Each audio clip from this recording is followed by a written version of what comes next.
Welcome to the Builders Coach Show. My name is Kurt Hegertreiler, the founder of Builders Coach, and I'm with my co-host today, Jess. Hi, welcome back everyone. This is episode 4. Kurt, can you believe it? We're already halfway through the year, so beginning of July. Unbelievable. Time flies when you're having fun, hey?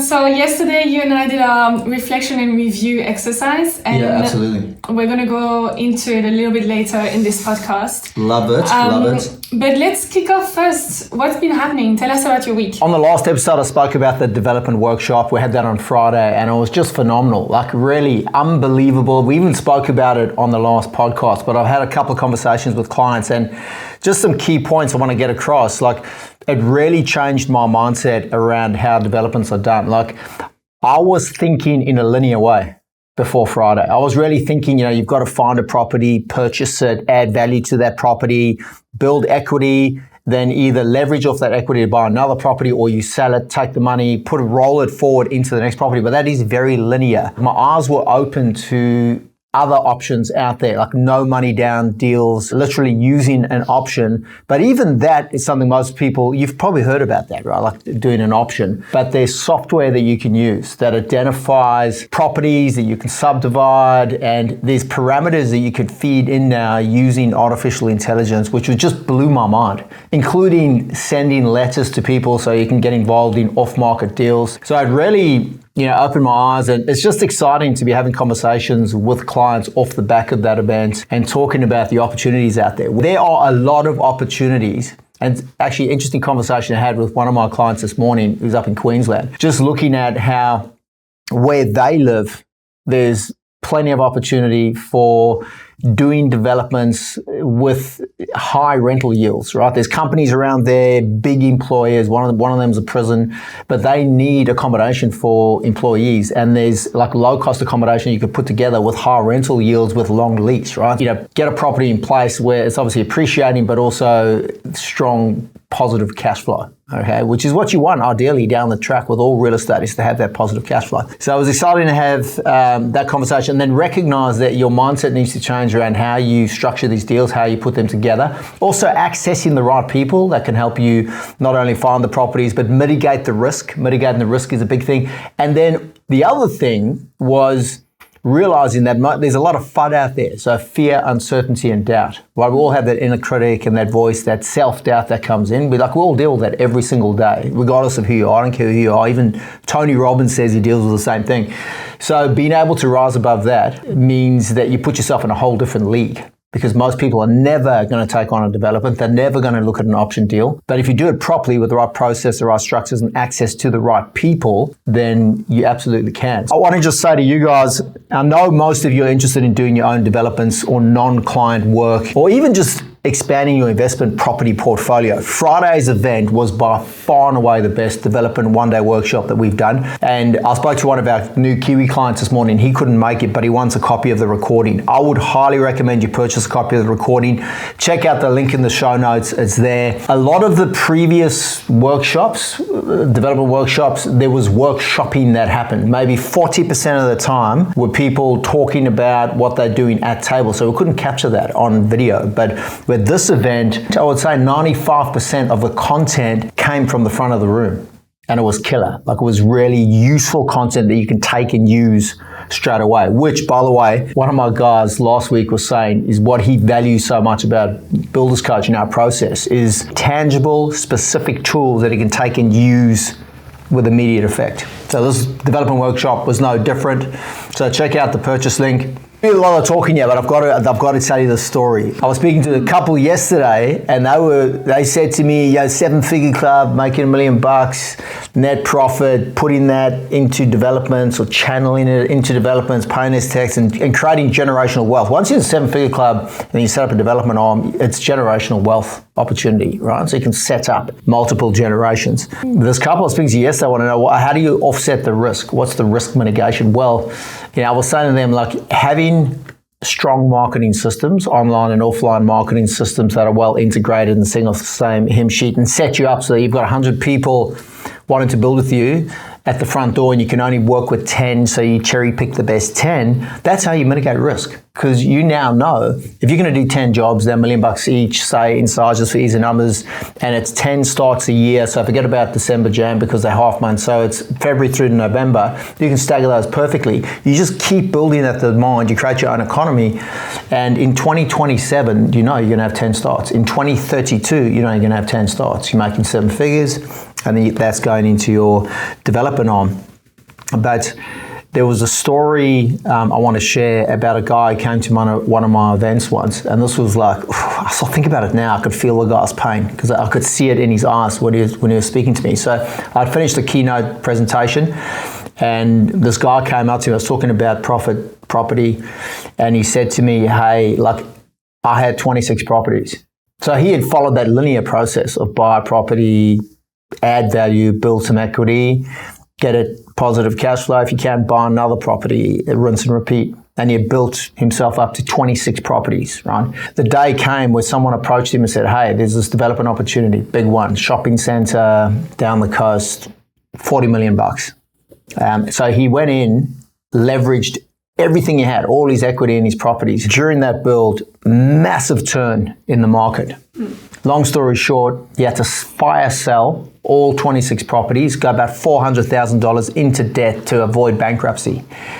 And this guy looked about 15 years older than his age. And I remember him saying to me, it was the way he said it. He just said to me, if I just kept doing what I was doing, if I just bought the 27th property and the 28th property, I wouldn't. Yeah, and he was like in his early 40s. So I built that up. And then it just went away. So there's a lot to be said for don't go all in. Like, don't put all your chips on the table and do something that can wipe you out. And also with everything you do in life, any business venture, relationship, endeavor, you've got to ask yourself, what's the worst that can happen? You have to look at that. Someone told me that early on in my career, like, what is the worst that can happen? So this development workshop covered off that. Everything that we do in our coaching program ensures that you're mitigating risk as much as possible. Mm-hmm. I was speaking to someone this morning about contracts and making sure that you include clauses to protect yourself, especially if it's the scenario that's outside the box. Okay, let's go into the reflection and review exercise. So that's something you recommend doing every 12 weeks, right? So every quarter, basically. Reflection and review, absolutely. Before we get into that, if you're having a bad day, which you might be having a bad day, I'll say to you now, when in doubt, zoom out.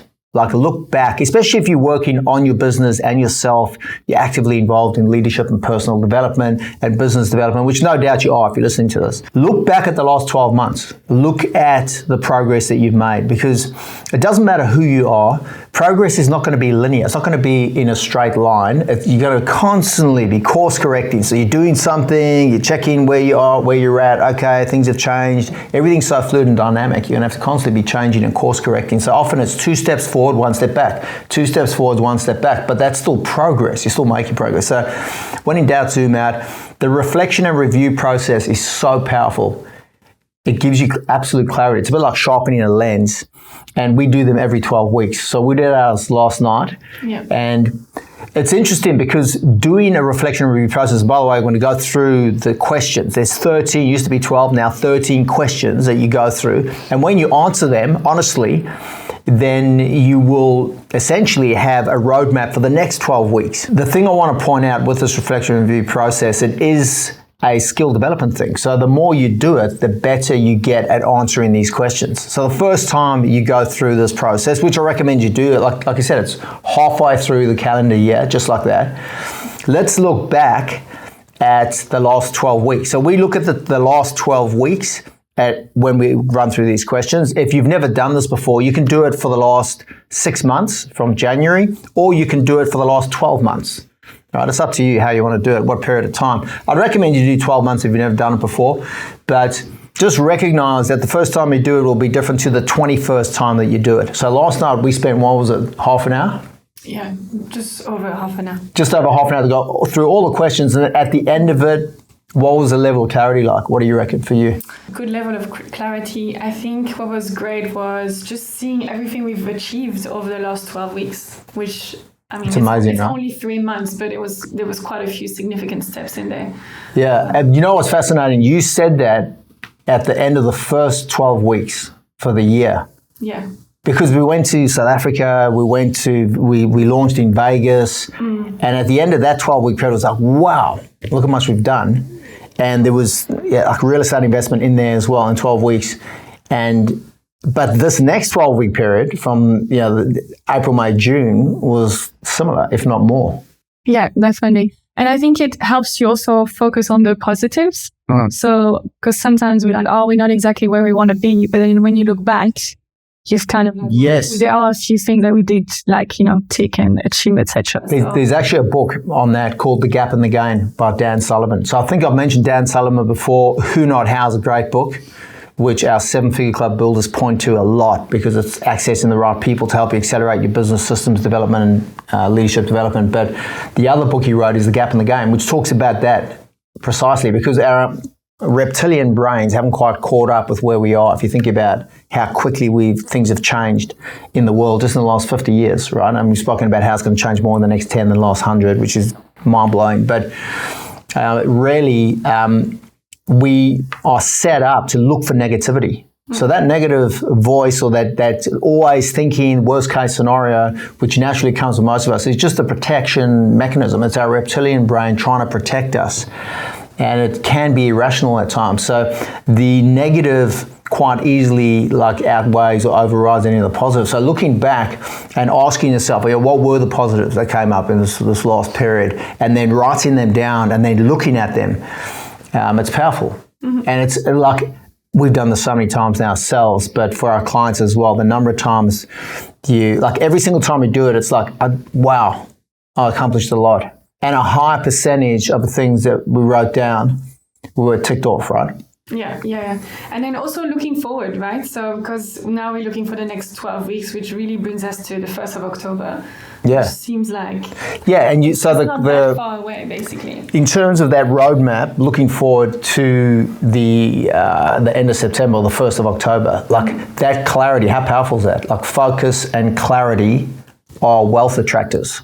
Right? There's a famous story, Bill Gates and Warren Buffett were having lunch, and then was with Bill Gates' dad, and he asked him, what if you had to point to one thing would be the single most important attribute for success? And apparently they both said in unison, focus. Nice. Right? And it's becoming more and more relevant in this day and age where it's like cutting away the noise, right? Eliminate, just saying no. The more you say, the more clarity you have, that laser-like focus allows you to just get things done and achieve results. So let's get into it, right? 13 questions. Yeah. The first one. So if you're listening along, you might be listening, driving, whatever it is, you can just answer these in your head. Otherwise, if you've got the time, you can pause between questions, write them down. I'd recommend you do that. Get a lot of value out of this.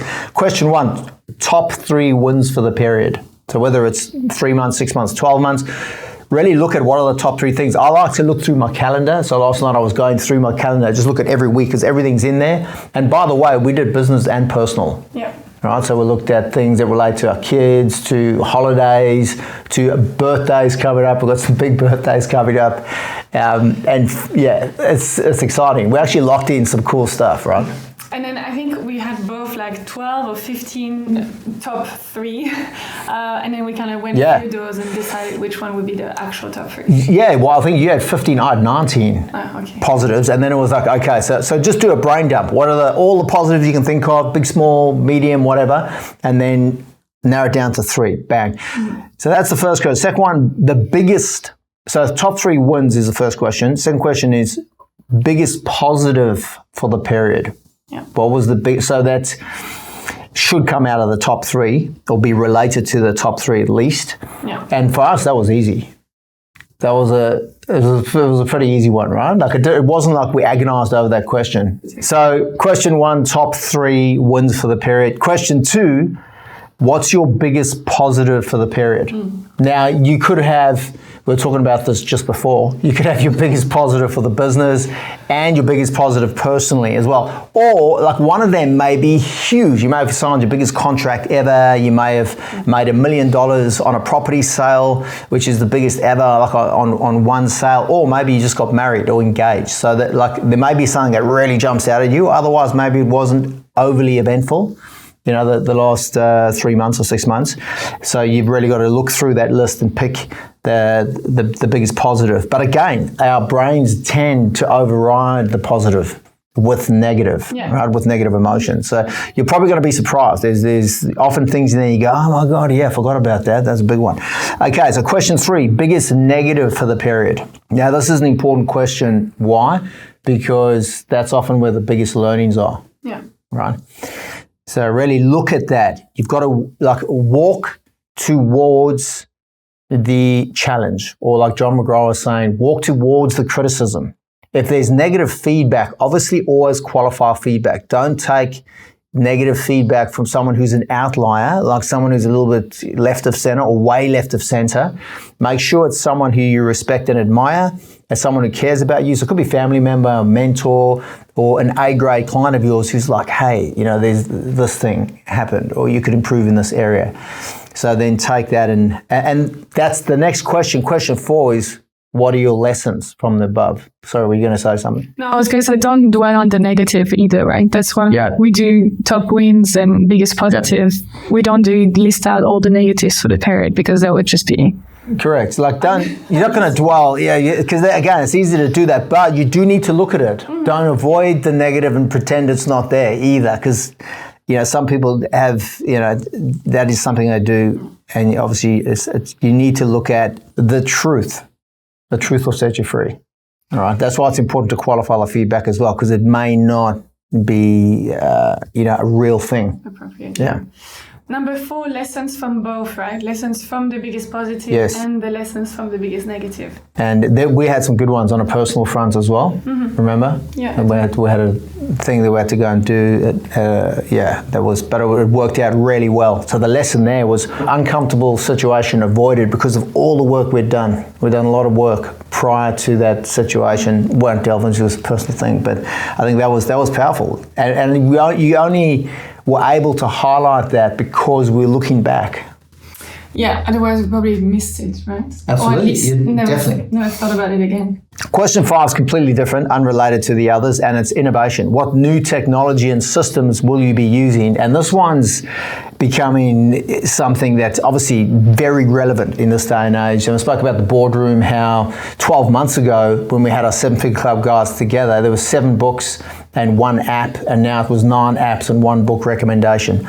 So there is a lot happening in that space. So really think about, you know, is it using ChatGPT for your marketing to write copy for you? Maybe just to start the copy. We still need human intervention to finish things off, but you can use it to really help in a lot of different ways. You know, just having a chat box on your website, for example, but maybe it's a job scheduling tool or a timesheets app, something like that. So what technology or systems will you be using in the next 3 months?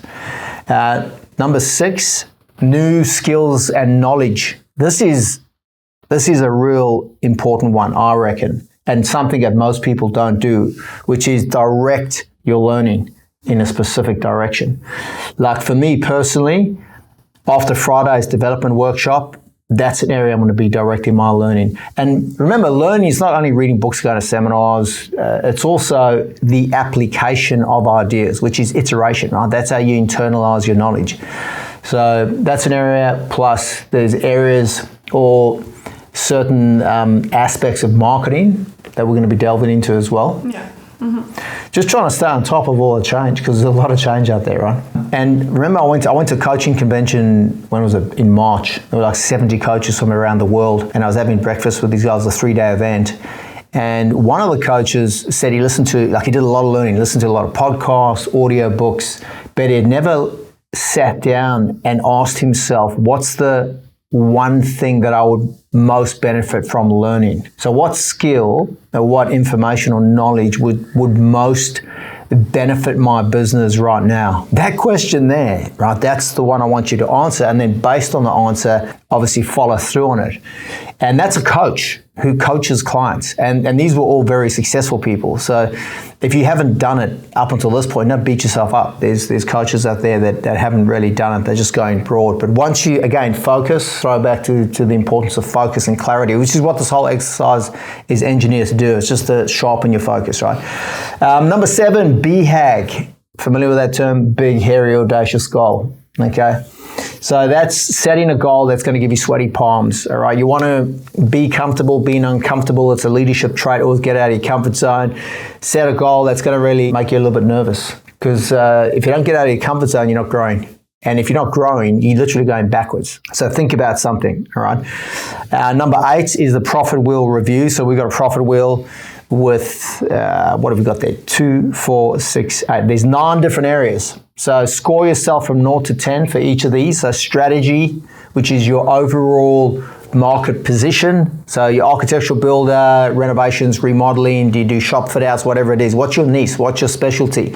That would be your strategy. And then strategy within all the other 8 areas. So for your marketing, capital, building up retained earnings, working capital and retained earnings, different things, sales, consistent sales process that you take people through, optimizing your conversion rate, job delivery, consistent on time, within budget job delivery, your admin, your finance, your systems, and then your team and leadership. So those are important areas that you should have a strategy for. So for each of those, so based on all of that, your overriding strategy and your strategy for each of those areas, give yourself a score from 0 to 10. 10 is perfection, 0 is completely abysmal. So number 9 is what beliefs need to change. So what beliefs do you have? And this is such an important one, and it's easy to overlook this. Think about your beliefs around money. A lot of the clients I work with, not a lot, but a percentage have very negative beliefs around money. So their parents might have grown up, talking about how money doesn't grow on trees or things are too expensive, and had a real scarcity mindset. And then, it's not necessarily their fault. Their parents would have gone through the war. So our parents were grown up in times where there wasn't much abundance. There was a scarcity of food, there was a scarcity of money, and then their mindset was shaped, and we are shaped by our environment. So that has a heavy impact. Just be mindful of how you were brought up. And the same thing can apply to marketing. Some people are ashamed to market themselves. They have a negative belief around self-promotion. You're not self-promoting. You really got to see yourself as a solution provider. If you're good at what you do, you have an obligation to put the word out to let people know that you can help them with whatever it is that you do best. All right? So you need to really shout that from the rooftops and communicate it as best you possibly can. So think about what beliefs need to change. All right. So number 10, what are you tolerating from yourself and others? And whenever I ask this question, people say, well, what do you mean? What am I tolerating? So apathy is a good one. Are you being lazy? Where are you being lazy? Where are you not maybe planning your weeks in advance or planning your day the day before every day? You should have that to-do list done. You should prioritize the top 6 things on that to-do list and then start with the most difficult thing every single day. Don't plan your day in the morning. Get that planning done the day before, and don't start planning your week when the week started. Plan that week on the weekend's a good time when you've got a little bit of space to think, look ahead at all your appointments, and then do the daily to-do list. It could be you're not exercising enough, you're drinking too much, you're not eating well. So don't tolerate that from yourself. And then from other people, there's certain people that waste your time. Maybe there's toxic clients. You need to set boundaries. I often see that as well, not only with clients, but also with your team members. Maybe there's team members that are pushing you around. Maybe it's a subcontractor and you tolerating bad behavior. And that does a lot of damage to your leadership, because if you're getting pushed around by a client or a subcontractor or someone on your team, the rest of the team knows that. They can see it. It's glaringly obvious, and it really makes you look bad. I mean, the same can happen within families as well, right? Not setting boundaries with kids, and then boom, there's a lack of leadership right there. Again, you're having an honest look at yourself, right? Often say, introspection, looking at your weaknesses, it can hurt. The truth can hurt, right? And that's why most people don't do it.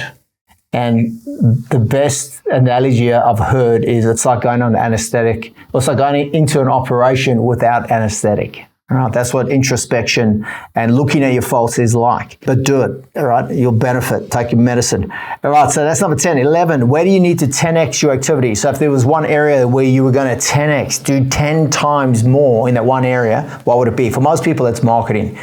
If you do 10 times more marketing, 10 times more networking, more social media posts, more content creation, more reaching out, what would that mean? And then if you've got a great sales process, which is a deselection or an application-based process, if you've got that huge demand, then you can pick and choose your clients. The impact of something like that in your mindset as well is huge. Besides mitigating risk, making sure you've always got quality lead flow, workflow, cash flow, and profit, is that you're not going to need to sign that next job. So you've probably been in a situation where you've really needed desperately to sign a contract, and that's a horrible feeling, and people can sense it and see it a mile away, right? People can see desperation, and having more inquiry than you need and a process for politely saying no means you do not need a contract, and that's very attractive. When you don't need it, but you're just assessing whether or not you can help someone. If they're a fit, and if they are a great fit, you let them know, and then you onboard them, and you have your process for doing that, right?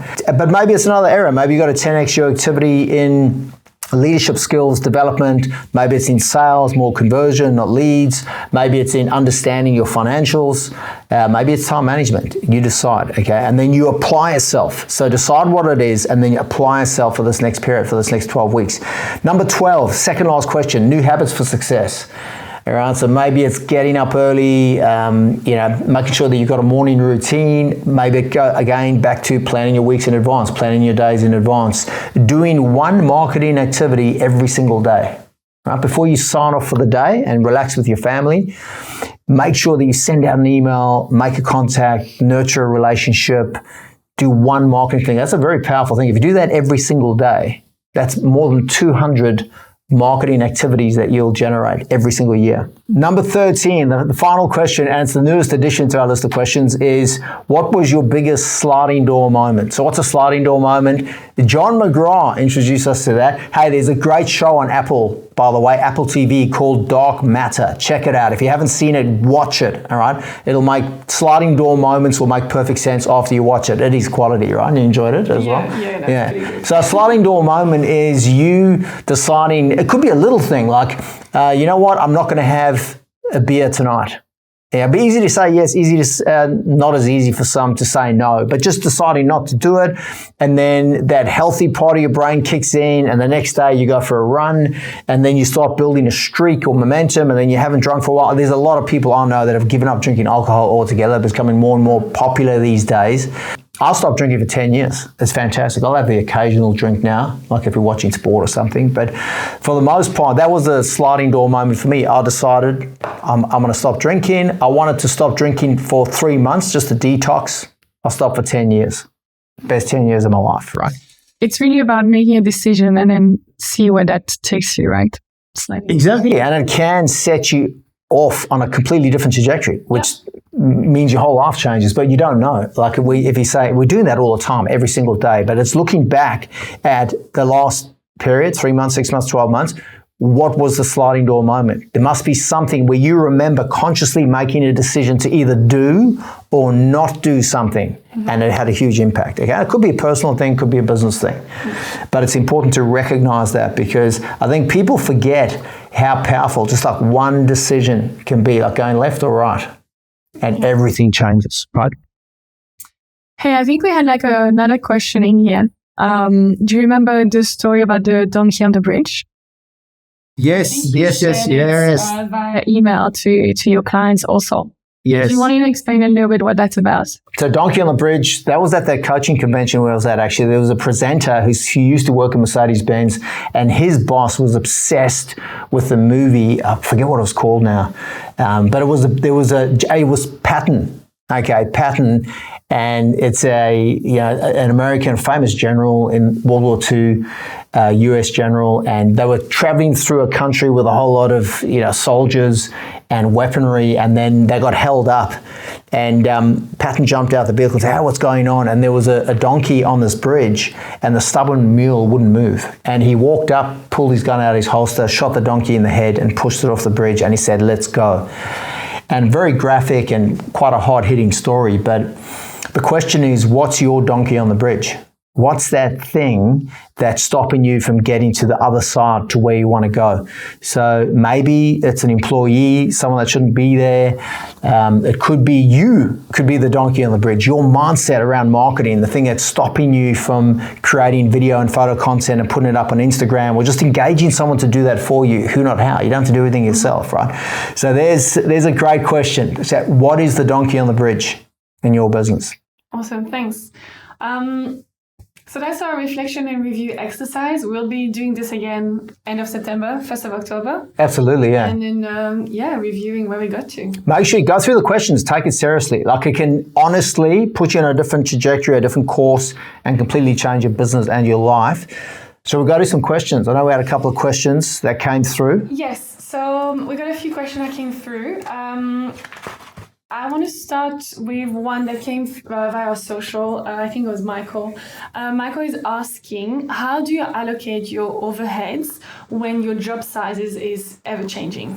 So allocating overheads to your costings when you're pricing up a job, how do you accurately allocate overheads when the job sizes are different all the time? So that's a great question. I love it, man, because it's an area that took me about 7 years to figure out. And the short answer is you don't, right? You do not allocate overhead.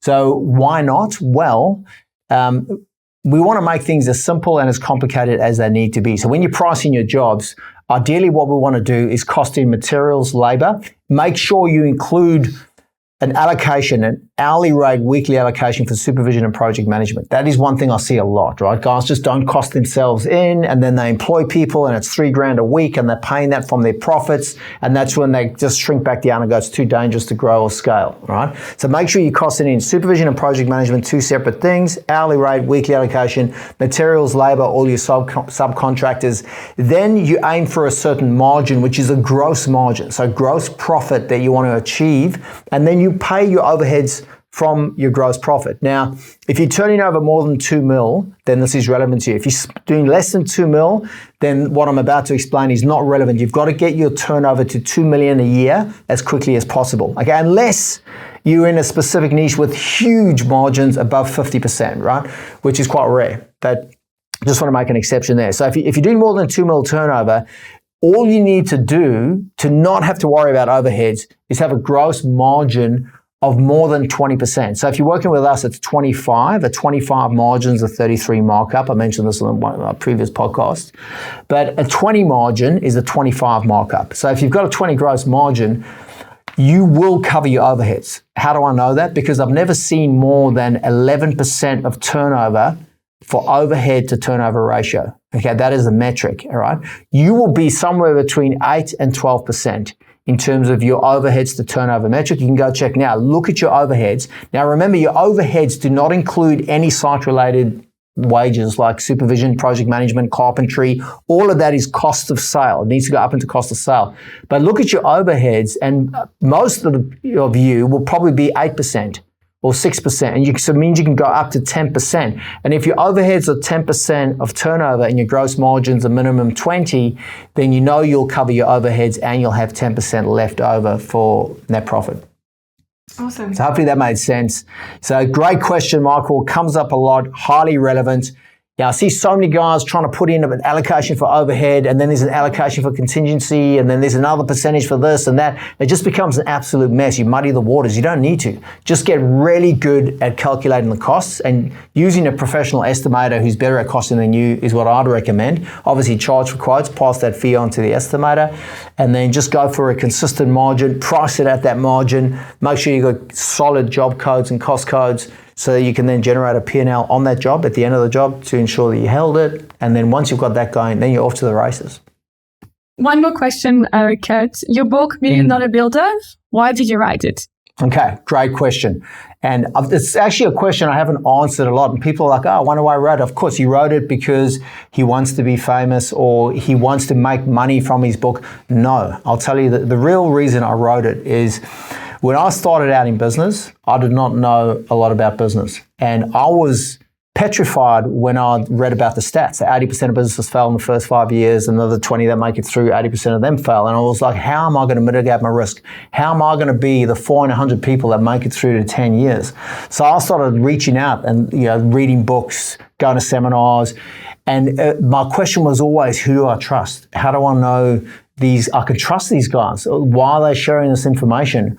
Are their intentions like genuine, or do they just want to extract money from me? And I was fortunate enough to meet a few people that were very sincere, they were very genuine, and they just wanted to help. And I will never, ever forget that.